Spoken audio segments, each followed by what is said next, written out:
Cinema బండి fame 'Ragamayur' హీరోగా, 'DJ Tillu' fame 'Vimal Krishna' దర్శకత్వంలో నటిస్తున్న మూవీ 'అనుమాన పక్షి'. ఈ సినిమాకి సంబంధించిన టీజర్ ఈరోజు మార్నింగ్ రిలీజ్ అయింది. టీజర్ అయితే ఇంట్రెస్టింగ్‌గా ఉంది. 'డీజే టిల్లులో' యాక్టర్స్ ఎవరైతే ఉన్నారో ఆల్మోస్ట్ వాళ్ళనే దీంట్లో క్యాస్ట్ చేశారు. హీరో ఒక్కళ్ళు డిఫరెంట్, మిగతా వాళ్ళంతా సేము. మురళీధర్ గారు మిస్సింగ్ అనుకుంటా. 90% వాళ్ళే ఉన్నారు అందరూ. సో, అది ఖచ్చితంగా వర్కౌట్ అవ్వచ్చు. ఎందుకంటే ఆ యాక్టర్స్‌కి, డైరెక్టర్‌కి వేవ్ లెంత్ మ్యాచ్ అవుద్ది కాబట్టి ఈజీగా ఉంటది వర్క్ చేయడానికి. అండ్ ఈ టీజర్‌లో హీరోని ఎలా ఎస్టాబ్లిష్ చేశారంటే, ప్రతి చోట నెగటివిటీ ఎతుక్కుంటాడు. ప్రతి ఒక్కళ్ళని అనుమానిస్తాడు. ఇలాంటి క్యారెక్టర్ ఆర్క్ బిల్డ్ చేయాలంటే చాలా కష్టం. బట్ డైరెక్టర్ దాన్ని ఛాలెంజింగ్‌గా తీసుకొని, ఇన్ని కాంప్లికేషన్స్ పెట్టుకొని ఈ సినిమాని మన ముందుకు తీసుకొస్తున్నాడు.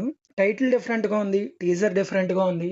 అండ్ దీంట్లో క్యాస్ట్ చేసిన ప్రతి ఒక్కళ్ళు టాలెంటెడ్ ఆర్టిస్ట్‌లే. అండ్ ఈ సినిమాలో హీరో మనకు తెలుసు కదా! 'రాగ్‌మయూర్'. లాక్‌డౌన్‌లో 'మరిడేష్ బాబు'గా మనల్ని అలరించాడు. ఈ సినిమాతో ఎంతవరకు అలరిస్తాడో చూడాలి. All the best to team 'అనుమాన పక్షి'.